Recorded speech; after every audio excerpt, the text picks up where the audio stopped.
Vice President of World Association of Al-Azhar graduates, and official delegates of Al-Azhar,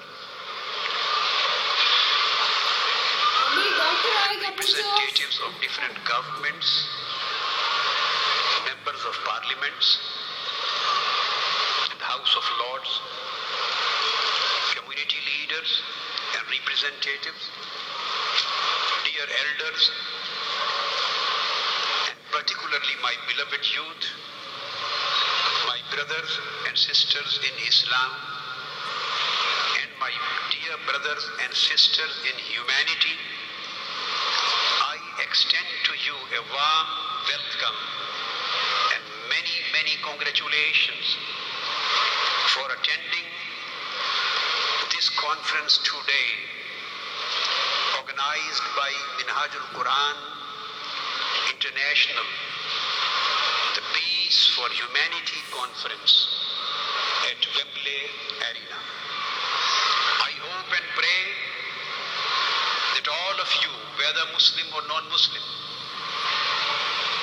will join us today in this special session of the collective interfaith peace prayer for humanity and for the whole of world.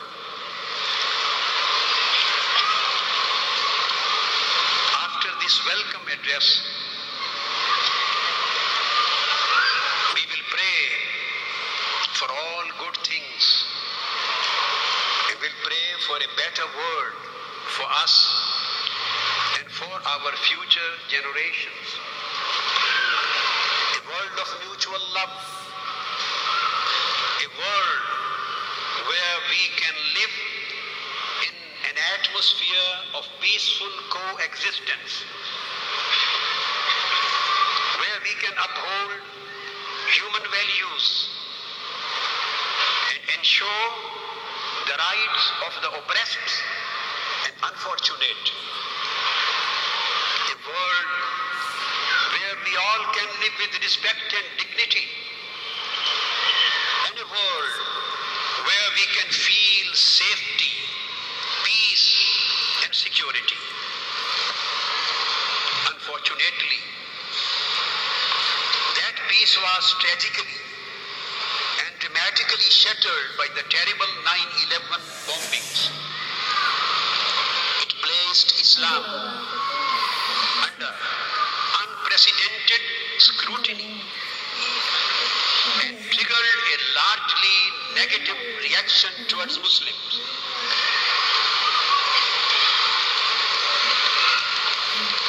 The acts of a few criminals against humanity may be wrongly in the name of Islam, having absolutely no link, concern and relationship with Islam. But unfortunately, their reporting by the electronic and print media all over the world caused ununderstandable disgust and revulsion among the majority of the people.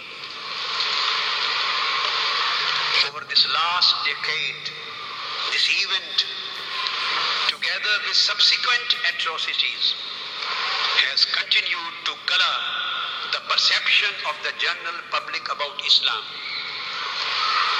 In spite of statements and memorandums in condemnation of the terror, and the voices of the 99% true peace-loving Muslims have not been heard, but have been drowned out by the clamor and noise of the extremists and terrorists, causing the rest of mankind to wonder, how could the Muslims have been so silent? How are they totally non-committal about condemning the terrorists? This was very unfortunate. The silence was broken last year through the announcement of 600-page fatwa against terrorism and suicide bombing, and through continuous Al-Hidayah de-radicalization camps of youth, and continuous academic, theological and philosophical efforts to condemn terrorism changing the mindset of youth, and follow-up tours and seminars and lectures and conferences worldwide on peace and integration, which were arranged by Minhajul Quran International and by international organizations, by different universities, think tanks, and this work is continuing, God willing.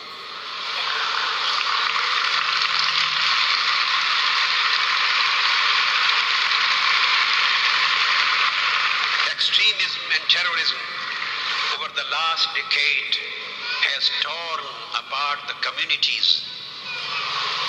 State enmities, they have stoked the enmities and put up barriers between people and split humanity apart. How many families, men and women, elders and children have been decimated by these mass killings? How many women have become widowed? How many children orphaned? How many people have become destitute and homeless, without hope and living without means, living in the darkness of future, living without security of peace in their life? Human life has been deprived of its sacredness. To these people, I mean the extremists, the terrorists, the killers of mankind, human life is expendable and of no value. They see it as their God-given right to kill and exterminate the people. The same human life, which was the most sacred of the divine creation, has become the least valued. Terrorism has removed the smiles from the face of millions of innocent people of the world. Where once we used to see happiness, there is now only pain and sorrow and nothing else. Hearts have become full of hatred, and bodies are burning under the fire of hatred. The doves of peace have been slaughtered by the highness of cruelty.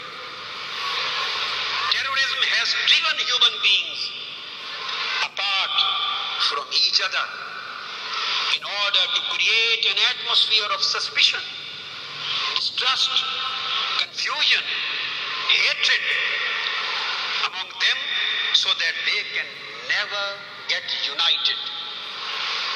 The question is, what do we need to do now in order to build a new future, in order to get out of the darkness of the past, in order to get out of this confusion, suspicion, hopelessness? We have arranged the conference, and this collective peace prayer that is going to take place soon after my welcome address and before my main speech of the conference. This collective interfaith peace prayer is to address this situation, to challenge suspicion, to bring about trust, to replace confusion with clarity, to replace hatred with love, and to replace disunity with unity. I want that the fractures between humanity are united and healed. I want that the people of all faiths, on my right and on my left, you can see everybody sitting here, belonging to all cultures, belonging to all ethnic backgrounds, belonging to different denominations, belonging to different creeds, belonging to different cultural diversities, belonging to different identities and diversity. I want them to come closer to unite, so that humanity may breathe in the atmosphere of global unity, love, peace and compassion.